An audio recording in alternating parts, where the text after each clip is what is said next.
quizá, para hablar de dioses nórdicos. Vamos a hacer una degustación de dioses nórdicos. Qué rico. Poquitos. Tres ases, así se llaman, los llamaban. claro. No demasiado renombrados. El primero es Uller, el segundo es Forsetti, que parece un italiano, más que un dios nórdico, y el tercero es Vidar, que parece un cantor de tango. Uller era el dios que encarnaba al invierno. Era hijo de Sif, la de la melena de oro, una melena que alguna vez robó Loki, el dios travieso. No se sabía bien quién era su padre, pero algunos dicen que debió haber sido uno de los terribles gigantes de hielo. Uller amaba el frío. A mí deme el invierno es una frase acuñada por Uller. También se deleitaba con la caza y se lo representaba con un carcaj lleno de flechas y un arco enorme. Su residencia era Idalir, en un valle de árboles de donde él sacaba la madera para construir sus flechas. Uller había inventado los patines. Cuando a ustedes les pregunten, ¿quién inventó los patines? Ustedes responderán, Yula. Era famoso por la velocidad que estos ingenios alcanzaban. Eran unos patines mágicos que tenían la propiedad de transformarse en barco. Entonces, cuando el tipo llegaba al mar, los patines se le hacían barco y en estas dos naves continuaba el viaje, el piola de Uller. Qué bueno. Como dios del invierno, Uller era considerado muy importante, dado que en aquellas regiones el invierno es siempre. Así que después de Odín era el más importante de los dioses del Asgard, e incluso durante los meses del más estricto invierno, Uller reemplazaba a Odín, que se iba. Ejercía un total dominio sobre el Asgard e incluso sobre Frigga, la esposa de Odín. No dan detalles acerca de si ese dominio suponía una conexión física o venérea sobre esa. Como Uller era muy parco, nunca le concedía regalos a la humanidad, y por ese motivo, cada vez que volvía Odín en primavera, toda la gente estaba contenta y Uller terminaba su cruel reinado y se trasladaba a sus moradas de primavera, ¿no? Incluso vivía en el infierno. No en el invierno, en el infierno. Y allí se había hecho amigo de Balder, aquel dios que se había muerto y que naturalmente estaba en el infierno, porque al infierno no iban los malos, iban todos. Claro. Bueno, allí tenían largas conversaciones. El infierno de los nórdicos no tenía ni llamas, ni calderas, ni aceite hirviendo, pero sí una perpetuidad que era un poco molesta. Bueno, a Uller le dedicaron muchos templos. En uno de ellos, sobre el altar, descansaba un anillo sagrado con el cual se hacían los juramentos. Tenía aquel anillo el poder de reducir su tamaño violentamente. Y entonces, cuando un mentiroso se lo ponía, el anillo se achicaba hasta que cortaba el dedo del perjuro. Qué bueno. Este es Uller, un dios que me ha gustado. Sí, señor. Segundo dios, el Tano Forsetti. Era hijo de Balder, recién mencionado, y de Nana, aquella hermosa chica que acompañó a Balder hasta el infierno. Forsetti era el más sabio, el más elocuente y el más gentil de los dioses.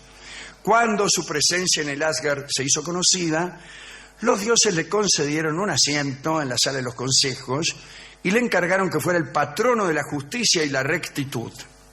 Le entregaron como residencia el palacio Glitnir, que tenía techos de plata. En la sala central se sentaba ahí Forsetti, lo más pancho, sobre un elevado trono, y cada día resolvía diferencias entre los dioses y los hombres.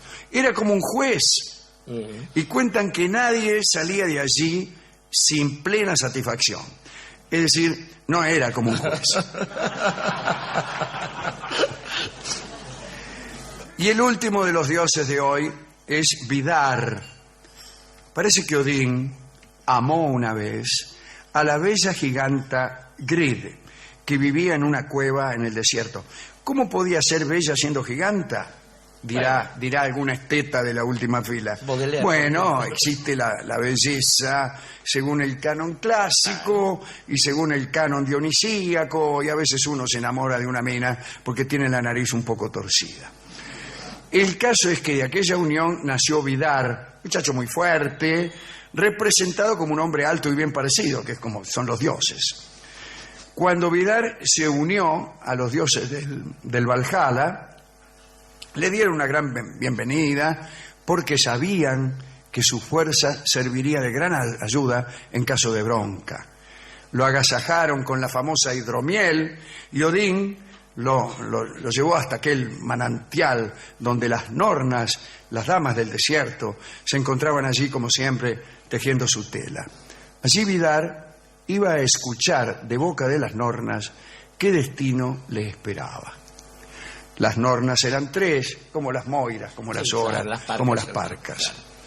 Una era el presente, otra el pasado y otra el futuro.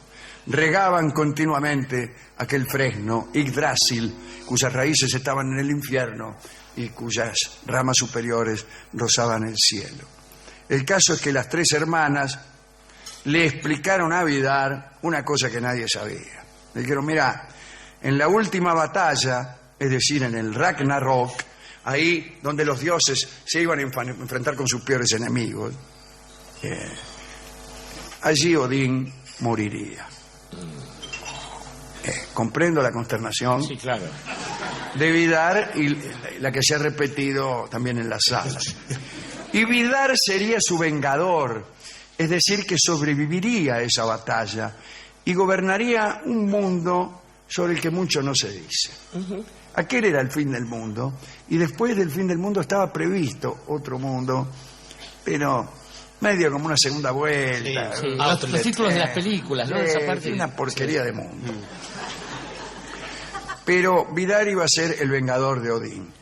A Vidar no le gustó mucho la noticia, pero empezó a prepararse para ese momento y forjó y calzó un zapato enorme, porque se decía que ese zapato iba a ser colocado en la boca del lobo Fenris para desgajar sus fauces. Es decir, el lobo Fenris iba a matar a Odín. Y Vidar iba a matar al lobo Fenris poniéndole un zapatón entre las fauces. Ahora bien, este zapato se fue construyendo de un modo curioso. Cuando los nórdicos hacían sus zapatos, los zapateros, dejaban tiras de cuero que no usaban y se decía que Vidar en persona las recogía para construir aquel zapatón que iba a dar muerte al matador de Odín, a Fenris. Es curioso, comentábamos hace un tiempo, Alejandro, esta vocación de fragmentación de la cultura nórdica, porque existía también una mitología semejante con respecto a las uñas, cuyos fragmentos podían conformar un gran barco. Y ahora esto con un zapato era definitivo. Una nave que iban a utilizar los malvados, la nave Naglfar, que se iba a hacer con las uñas de los muertos.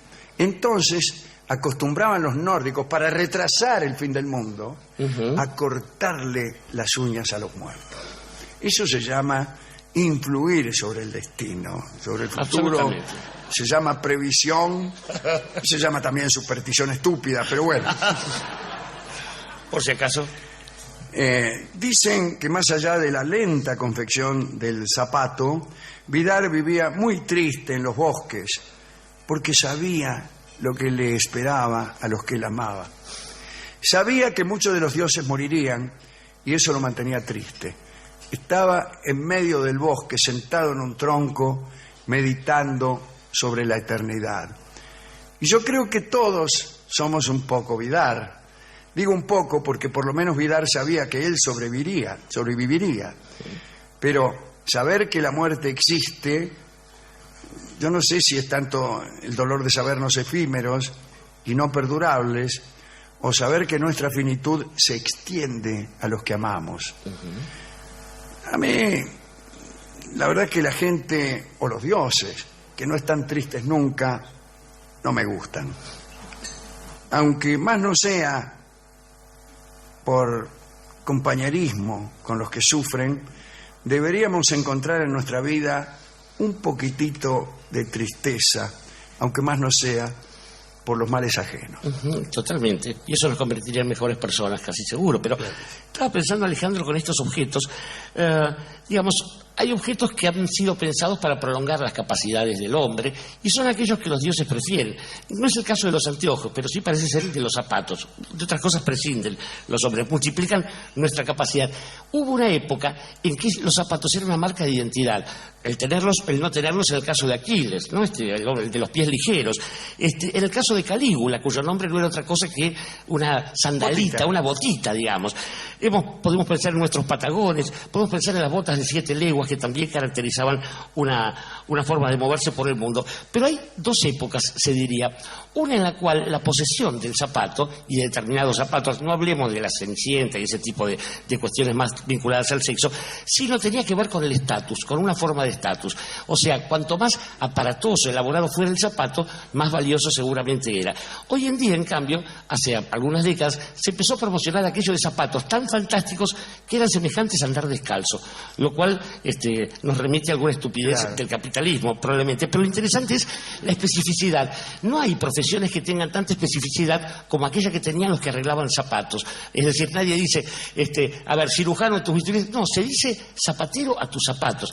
Era tal la necesidad que el tipo que lo hacía los hiciera bien para la guerra, para el amor o para, bueno, las cosas que uno puede usar los zapatos, como usted dijo antes, que esa especificidad convertía al personaje en un personaje sabio, alguien que estaba muy concentrado en algo, y como toda la gente que se concentra mucho en algo puede pensar en otra cosa, eran los que daban consejos. Tenemos los viejos remendones en la Argentina y esos zapateros míticos, algunos de los cuales llegó a tener incluso un muñeco que hablaba y apareció en las fauces de una ballena y tantas cosas en las que yo no sé si confiar o no. Pero por eso, hoy en día, en que cuando a uno se le gastan los zapatos se compra otros, no debe dejar de recurrir a esos personajes. Todavía en algún lugar esos personajes dan consejos, y por eso cuando uno tiene una duda metafísica, amorosa sobre el fin del mundo, lo que debe hacer es buscar nada menos que a un Vecchio Scarpone. Pero la canción se refiere a un viejo zapato, no a un viejo zapatero. Así que vamos a escuchar Vecchio Scarpone. Es un señor nostálgico, es una especie de viejo smoking italiano. De la parte de abajo. Claro, en vez de recordar las hazañas del que vestía el smoking, Carlo Butti, un famoso cantante italiano, recuerda las hazañas que hizo a bordo de un viejo botín.